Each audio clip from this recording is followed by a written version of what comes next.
స్తోత్రాలు. మా తోటి దైవజనులు ప్రభా నాయన, నీ ప్రియదాసులు ప్రభా రాజయ్య గారిని ఈ ప్రాంతంలో ప్రభా గత కొన్ని సంవత్సరాల నుండి మీరు నిలబెడుతూ ప్రభా బలపరుస్తూ ప్రభా నాయన ఈ పరిచర్ను కొనసాగిస్తున్నందుకు నీకు స్తోత్రాలు, వందనాలు ప్రభా నాయన. నీ దాసుని ప్రభా ఇంకను ప్రభా మీరు బలపరచండి నాయన, ఈ పరిచర్ను దీవించండి.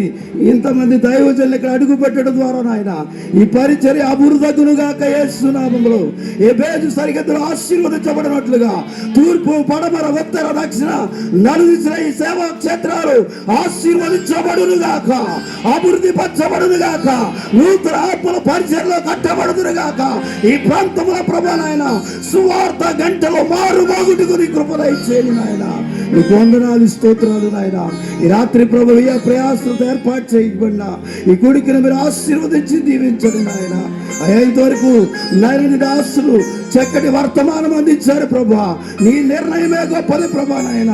భూమి కంటే ఆకాశము కంటే నీ ఆలోచన, నీ తలంపులు, నీ నిర్ణయము అది ఎంతో ఉన్నతమైంది కనుక నాయన నీ నిర్ణయానికి లోబడినప్పుడు నువ్వు మమ్మల్ని బలపరిచేవాడిగా ఉంటావు, జీవించేవాడిగా ఉంటావు, ఆశీర్వదించేవాడిగా ఉంటావు, నీ రక్షణతో నింపేవాడిగా ఉంటావు కనుక నాయన. అందుకే నీకు వందనాలు, స్తోత్రాలు. వాక్య వర్తమానం అందించిన దైవజనులు దీవించండి దేవా. తదుపరి వర్తమానం అందించబోతున్నటువంటి ఇరువురు దైవజనులు కూడా ప్రభా మీరు అభిషేకించి వాడుకోమని ప్రార్థన చేస్తున్నారు ప్రభా నాయన. మీరే బలపరచండి. ఈ ప్రాంత ప్రజలకు కావలసినటువంటి నాయన, ఈ స్థలంలో కూర్చున్న ప్రతి ఒక్కరికి కావలసినటువంటి నీ బలమైనటువంటి సందేశం మీరు అందించి బలపరచండి దేవా. ఈ ప్రాంతంలో పరిచయం చేస్తున్నటువంటి రాజుగారిని, అమ్మగారిని, బిడ్డలను దీవించండి. మంచి ఆరోగ్యాలతో ప్రభా మీ బిడ్డలు ఇంకా నీ పని చేయడానికి నాయన, సంఘమును ఇంకా నాయన ముందుకు తీసుకొని నీ ఆత్మ నడిపింపు ద్వారా ముందుకు సాగడానికి నీ కృప దయచేయండి. మంచి ఆరోగ్యంతో బిడ్డలు నింపమని యేసు నామం పెట్టెడుతున్నాము తండ్రి, ఆమేన్. హల్లెలూయా, హల్లెలూయా. ప్రార్థించిన దైవ సేవకి నా ప్రత్యేకంగా తెలియజేస్తున్నాను. రెండవ వర్తమానంగా గొల్లపూడి విద్యాధర్పురంలో పరిచయం చేస్తున్న అభిషేకం దైవ సేవకులు పాస్టర్ శామిలి ప్రసాద్ గారు వస్తున్న చప్పట్లు కొడుతూ వారిని ప్రేమతో దేవుని వాక్యాన్ని ఆహ్వానిస్తున్నారు. అదే రీతిగా మన మధ్యలోకి విచ్చేసిన దైవ సేవకులు, అగాపే మినిస్ట్రీస్ అధ్యక్షులు, మా ఆత్మీయ నాయకులకి ప్రత్యేకమైనటువంటి వందనాలు తెలియజేస్తూ ఉన్నాం. ఉదయకాలం ప్రయాణాన్ని అంటే మీటింగ్ ప్రయాణాన్ని ముగించుకొని రాత్రి మనతో కూడా ఉన్నారు. దైవ సేవకుల వర్తమానాన్ని కూడా మనం వినబోతున్నాం.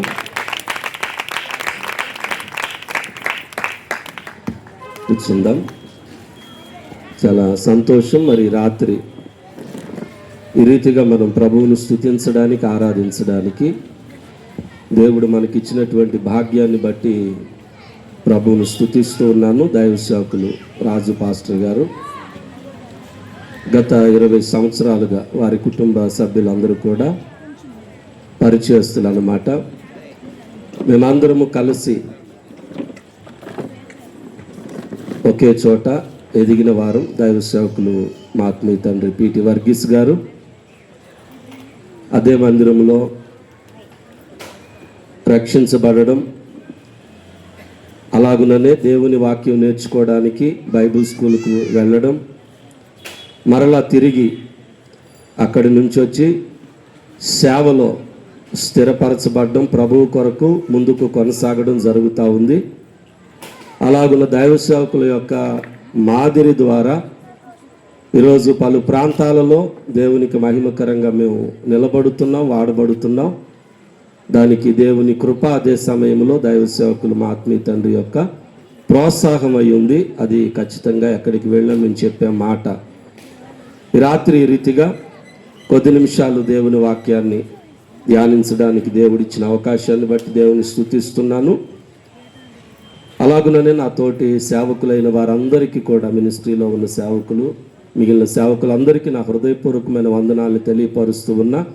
కూడి వచ్చినటువంటి విశ్వాస బృందానికి, ఈ ప్రాంత ప్రజలందరికీ కూడా నిండు వందనాలు. పరిశుద్ధ గ్రంథములో నుంచి హెబ్రీ పత్రిక 11వ అధ్యాయము 10వ వచనాన్ని చదువుదాం. కొద్ది నిమిషాలు. ఆ తరువాత దైవ సేవకులు, మినిస్ట్రీ నాయకులు, వర్తమానాన్ని మనకు అందచేస్తారు. అందరూ కూడా ఆసక్తిగా ఆశ కలిగి ఉండవలసిందిగా ప్రభువు పేట మీకు తెలియచేస్తూ ఉన్నాను. హెబ్రీ పత్రిక 11వ అధ్యాయము 10వ వచనము.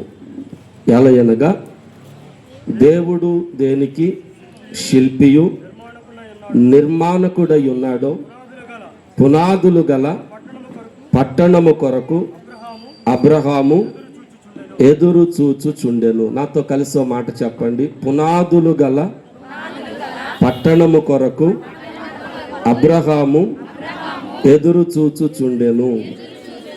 మరొకసారి, పునాదులు గల పట్టణము కొరకు అబ్రహాము ఎదురు చూచుచుండెను.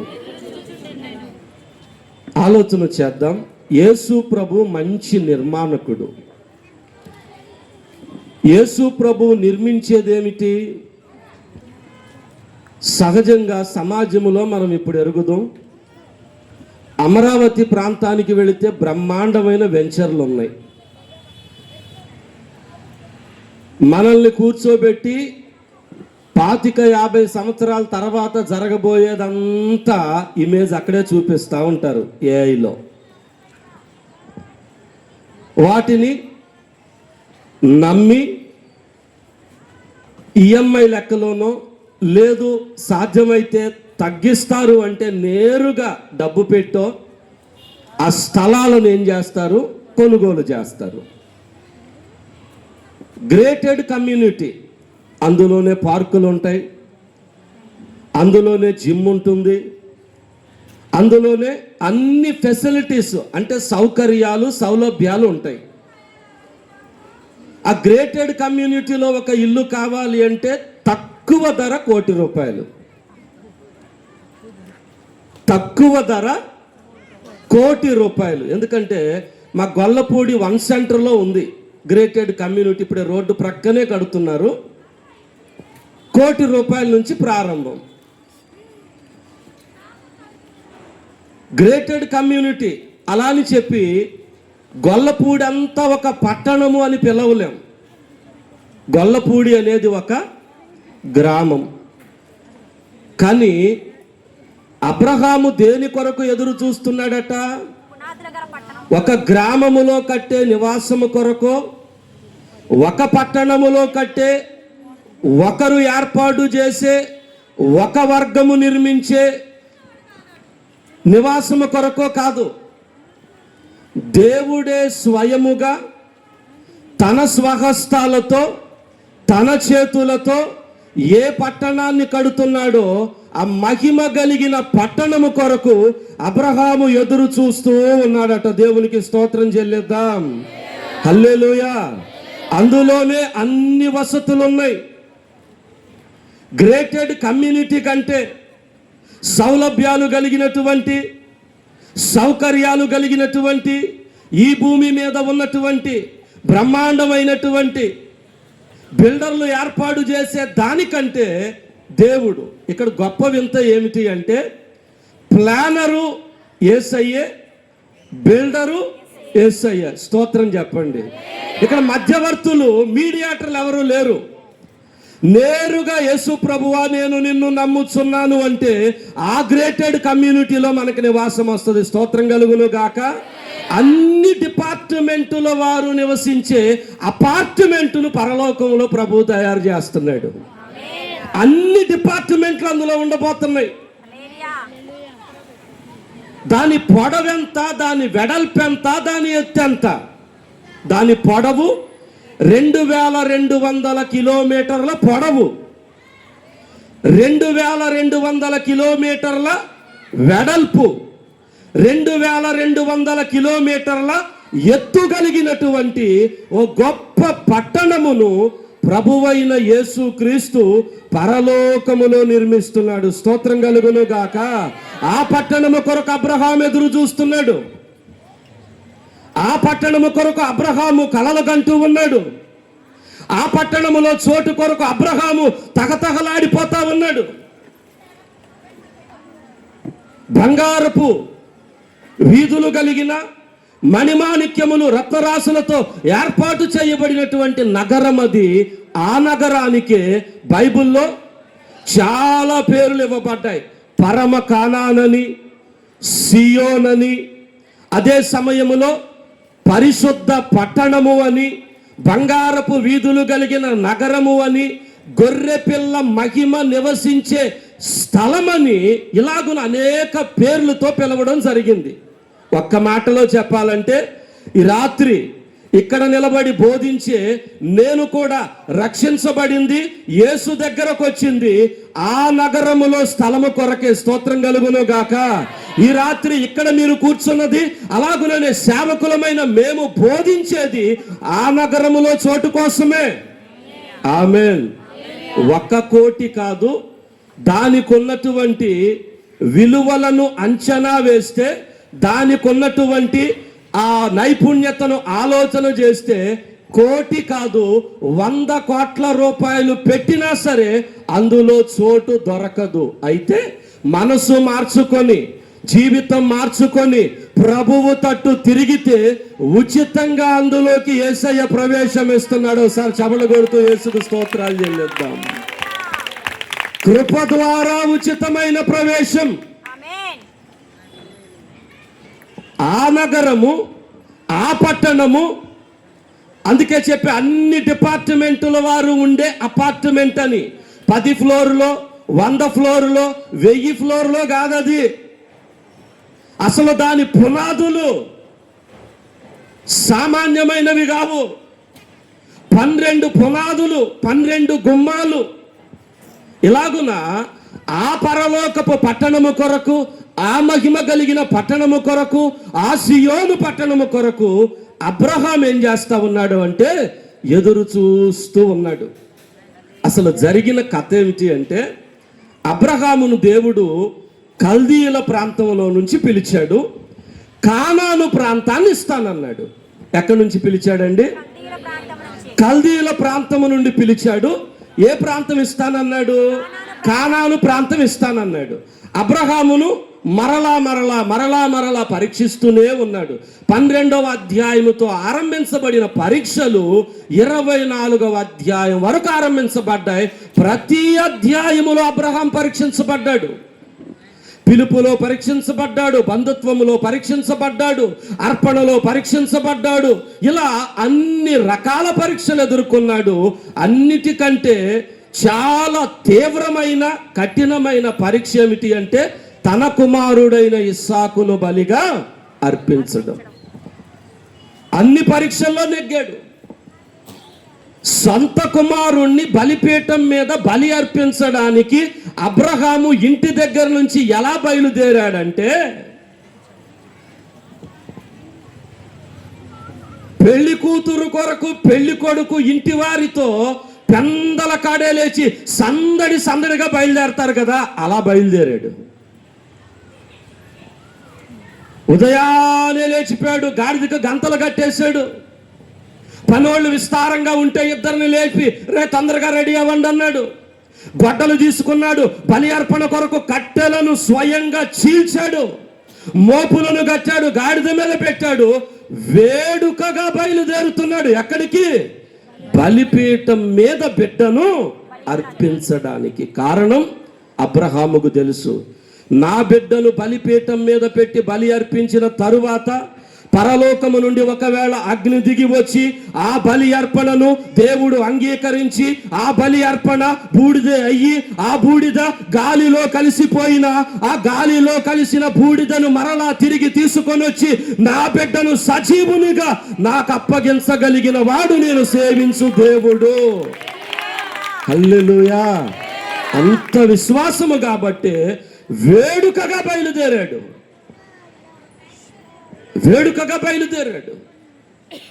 అలాగూ బయలుదేరి వెళ్ళినటువంటి అబ్రహాము పరీక్షలలో గెలిచాడు, విశ్వాసాన్ని కాపాడుకున్నాడు. ఇక చివరి దశలో మరణ సమయం విశ్వాసముతో మృతి పొందాడు. దేనిని చూచి? పునాదులు గల పట్టణమును చూచి. అబ్రహాము మృతి పొందింది విశ్వాసముతో. రోగముల చేత అతడు చనిపోయిన వాడో, అవిశ్వాసము చేత అతడు చనిపోయినవాడో, పాపముల చేత అతడు చనిపోయినవాడో, అపరాధముల చేత అబ్రహాము చనిపోయినవాడో, ఇహలోక మాలిన్యములను చుట్టుకొని చనిపోయినవాడో అబ్రహాము కాదు, విశ్వాసముతో అతడు మృతి పొందాడు. ఈరోజు పుట్టుక కంటే చావు గొప్పదిగా మారాలి. పుట్టుక కంటే చావు ఉన్నతమైనదిగా మారాలి. స్తోత్రం కలుగును గాక. చస్తే దరిద్రం వదిలిపోయింది అనకూడదు. చస్తే పీడ విరగడైపోయిందని అనకూడదు. చస్తే అమ్మో మొత్తానికి ఇంటికున్న శని పోయిందని అనకూడదు. అది కాదు బ్రతుకు, అది కాదు జీవితం. అరే మంచి వ్యక్తిని మనం కోల్పోయామే, ఒక ఆత్మీయుడు మనకు దూరం అయ్యాడే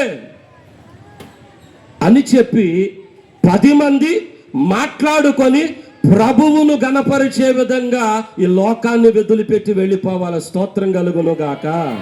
హల్లెలూయా. అందుకేనండి బ్రతికుంటే సేవ, చస్తే సియోను అని ఎప్పుడు కూడా ప్రార్థన చేస్తానే ఉండాలి. అందుకోసం పాటుపడుతూనే ఉండాలి. చక్కగా వెంచర్ వేయగానే మనం ఆలోచన చేస్తాం భవిష్యత్తు కొరకు. నిజమే, ఒక 25 ఏళ్ల తర్వాత 50 ఏళ్ల తర్వాత ఇదిగో అభివృద్ధి చెందుతుంది, ఫలానా వస్తాయి, మంచిది. ఆలోచన ఉండాలి. మన తరాల వారి కొరకు మనము ఏమేమి చేయగలమో అది చేయాలి. అదే సమయములో పరలోక పట్టణము కొరకు కూడా మనం ఏం చేస్తూ ఉండాలి? 1000 కళ్ళతో ఎదురు చూస్తూ ఉండాలి. హల్లెలూయా. గొప్ప విషయం ఏమిటి అంటే, ఎక్కడైనా వెంచర్ వేస్తే ఆ వెంచర్ దగ్గరికి మనం వెళ్ళాలి. కంచెంచెరలో వెంచర్లు ఉన్నాయి అంటారు కదా, గన్నవరంలో వెంచర్లు ఉన్నాయి అన్నారు, కంకిపాడులో వెంచర్లు ఉన్నాయి అంటారు, అమరావతిలో వెంచర్లు ఉన్నాయి అంటారు. అక్కడికి మనం వెళ్ళాలి. ఒకవేళ అది కట్టిన తరువాత, ఆ వెంచర్లో ఫ్లాట్లు తయారైన తర్వాత అక్కడికే మనం వెళ్ళాలి. కానీ గొప్ప విషయం చెబుతున్నా వినండి. శుభవార్త ఏమిటంటే, యేసయ్య ఏ పట్టణాన్ని కడుతున్నాడో ఆ మహిమ కలిగిన పట్టణం, ఆ పునాదులు కలిగిన పట్టణం, ఆ గొర్రెపిల్ల వెలుగు నివసించే పట్టణం పరలోకము నుండి పెండ్లి కుమార్తె వలె అలంకరింపబడి నేరుగా పరిశుద్ధుల మధ్యకు భూమి మీదకి దిగి రాబోతుంది. స్తోత్రం కలుగును గాక. హల్లెలూయా. మనం అక్కడికి వెళ్ళడం కాదు, అదే ఎంత గొప్ప విషయం అండి. అందుకేనండి ఆ పట్టణం కొరకు మనం ఏం చేయాలి? ఎదురు చూస్తూ ఉండాలి. మరణం ఎలా వస్తుందో తెలియదు. కీసర టోల్ గేట్ దగ్గర కోట్ల రూపాయలు పెట్టి కారు వెచ్చించి తీసుకున్నారు. అసలు ఇంకో కారు ఉంది, కానీ ఈ కారు కొనడానికి కారణం ఏమిటి అంటే సేఫ్టీ కోసం. కానీ జీవితం ఏమైంది? సేఫ్టీ కోసం అన్న దానిలోనే జీవితం నుజ్జు అయిపోయింది. వేదన, బాధ, విచారం. అప్పటికే తన బిడ్డ 9 సంవత్సరాల బిడ్డను కోల్పోయి ఆ ఇల్లు వేదనలో ఉంది. ప్రతిరోజు ఆ తండ్రి 9 సంవత్సరాల బిడ్డ చనిపోతే ఆ బిడ్డ వస్తువులన్నీ ఒక గదిలో పెట్టుకొని రోజు పొద్దున్నే లేవగానే ఆ గదిలోకి వెళ్ళి ఆ బిడ్డకు సంబంధించిన వస్తువులన్నీ చూసుకుంటూ ఉండేవాడట. ఆలోచన చేయండి. ఈ లోకాన్ని విడిచిపెట్టే లోపే మహిమ కలిగిన నగరములో ఒక స్థానాన్ని కలిగి ఉండాలి. హల్లెలూయా. ఈరోజు మేము బోధ చేసేది అదే, మేము మాట్లాడేది అదే, మేము నేర్పించేది అదే. దేహాన్ని విడిచిపెడితే ఆత్మ నిత్యత్వములో అనగా నిత్య సంతోషములో ఉండాలి. నిత్య సంతోషములో ఉండాలి. ఇక్కడ ఆలోచన చేద్దాం. దేవుడు దేనికి శిల్పియు నిర్మాణకుడై ఉన్నాడో, పునాదులు గల ఆ పట్టణము కొరకు అబ్రహాము ఎదురు చూచుచుండెను. నేను చెప్పా కదండి, ప్లానరు, బిల్డరు అన్నీ ఆయనే. ఇక్కడ ఇళ్లను నిర్మించేటువంటి వారిని మనం చూస్తాం.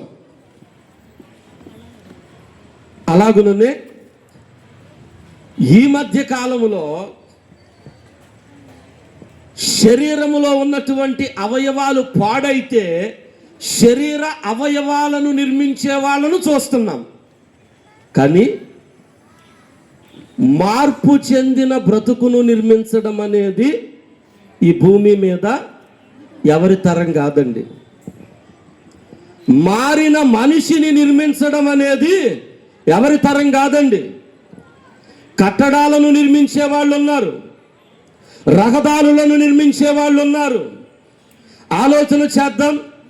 కానీ జీవితాలను, రూపాంతరము చెందిన జీవితాలను, మంచి జీవితాలను, మధురమైన జీవితాలను, పగ ప్రతీకారాలు లేని జీవితాలను, కుళ్ళు కుశుద్ధము లేని జీవితాలను, వైషమ్యాలు లేని జీవితాలను, దొంగతనాలు లేని, దోపిడీలు లేని, హత్యలు లేని, అఘాయిత్యాలు లేని, చోరీలు లేని, కిరాతకమైనటువంటి పనులు లేని జీవితాలను నిర్మించగలిగిన వాడు ప్రభువైన యేసుక్రీస్తు మాత్రమే అయి ఉన్నాడు.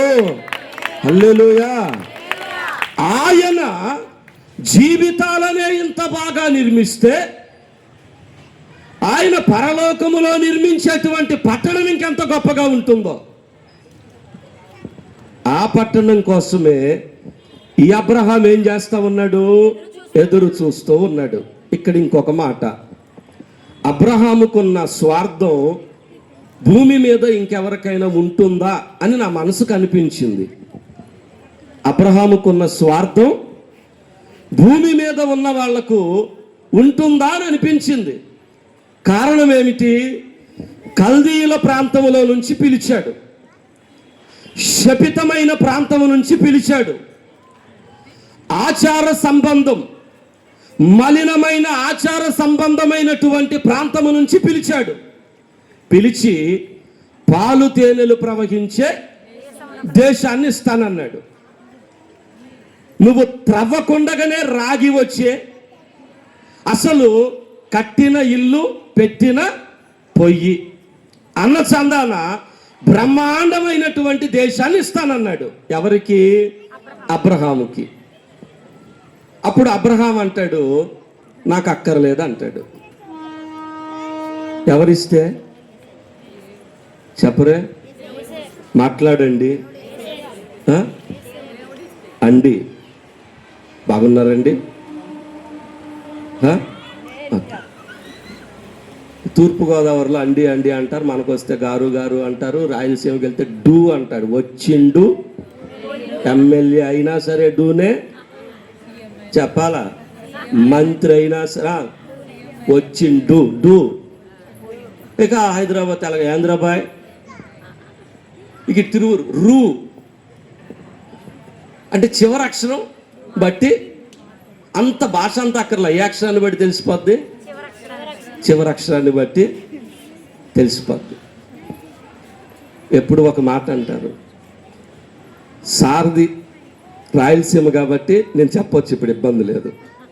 మనకు 3 ప్రాంతాలు ఉన్నాయి. ఏమిటి? రాయలసీమ, తెలంగాణ, ఆంధ్ర. ఈ మూడింటికి 3 ప్రత్యేకతలు ఉన్నాయి తెలుసండి. ఏమిటది? రాయలసీమ వేటితో చంపుతారంట, అమ్మో మీకు భలే తెలుసండి. తెలంగాణ చెప్పాలా ఉండేదంతా, మన ఆంధ్ర మాట చాలమ్మా.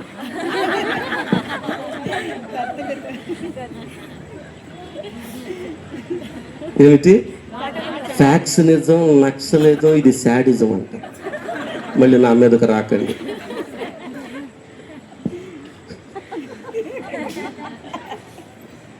ఏ యుజం? సరే, ఏ యుజాలైనా ఏసైలో పోతున్నాయి. హల్లెలూయా కదండి, అది నిజం. ఏసైలో మన యుజాలు పోవడం నిజమే. అబ్రహాం వద్దన్నాడు. పోనీ ఏంటి, కల్దీయుల ప్రాంతంలోకి మరలా వెళ్తావా? అలా కూడా వెళ్ళు. అదేమిట్రా బాబు, కల్దీయుల ప్రాంతం నుండి నువ్వు వచ్చావు, కల్దీయుల ప్రాంతంలోకి వెళ్తావా అంటే వెళ్ళమంటావు, కానాను ప్రాంతంలోకి వెళ్తావా అంటే అది కూడా అక్కర్లేదంటావు. అసలు బయలుదేరిందే నువ్వు కానాను ప్రాంతానికి. నీకు నాకు ఉన్న డీల్ ఏమిటి? నీకు నాకు ఉన్న ఒప్పందం ఏమిటి? కానాను దేశం నీకు ఇస్తాను. ఆ డీలుకు లోబడ్డావుగా, ఆ ఒప్పందానికి, ఆ నిబంధనకు లోబడ్డావుగా, దానికి లోబడే వచ్చావు కదా, మరి ఏమిటి కాదంటున్నావు? అయ్యా నువ్వేమనుకోవద్దు, ఒప్పందం సరే, కానీ కల్దీల ప్రాంతము కంటే, కానాను ప్రాంతము కంటే మహిమ కలిగినటువంటి ఒక పట్టణాన్ని నువ్వు పరలోకమందు నిర్మిస్తున్నావని నేను ఎరుగుదునయ్యా. నాకు అందులో చోటు కావాలి, నాకు అందులో స్థానం కావాలి. ఆ మహిమ కలిగిన నగరం కొరకు నేను ఎదురు చూస్తున్నానయ్యా.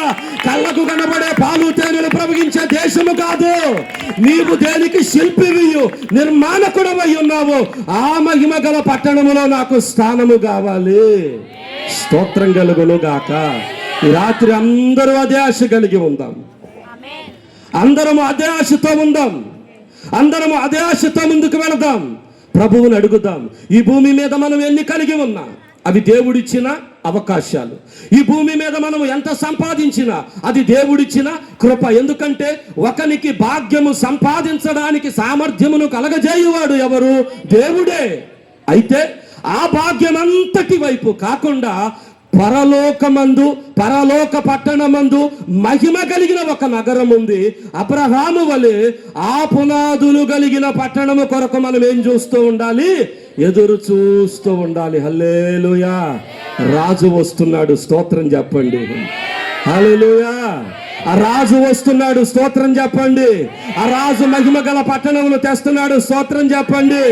ఎవరైతే పరిశుద్ధపరచబడుతున్నారో, ఎవరైతే గొర్రె పిల్ల రక్తములో విమోచించబడుతున్నారో, ఎవరైతే నీతిమంతులుగా తీర్చిదిద్దబడుతున్నారో, ఈ లోకములో ఉన్న మాలిన్యము నుండి, పాపములో నుండి, వ్యసనములో నుండి, దారిద్ర్య జీవితము నుండి, ఇదిగో లోక సంబంధమైన విధానముల నుండి, ఆచారముల నుండి, పద్ధతుల నుండి, లోక మార్గాల నుండి ఎవరు విమోచించబడుతున్నారో వారందరూ కూడా ఈ మహిమ గల నగరములో ప్రవేశించడానికి అర్హులై ఉన్నారు.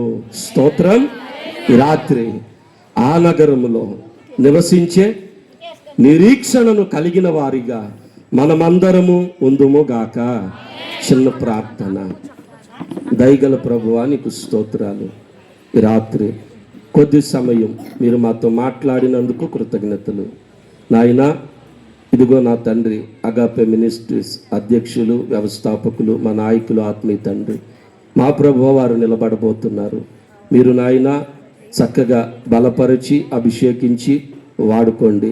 మీరే ప్రభువు మహిమ పొందండి. యేసు నామములో అడుగుచున్నాను తండ్రి, ఆమేన్.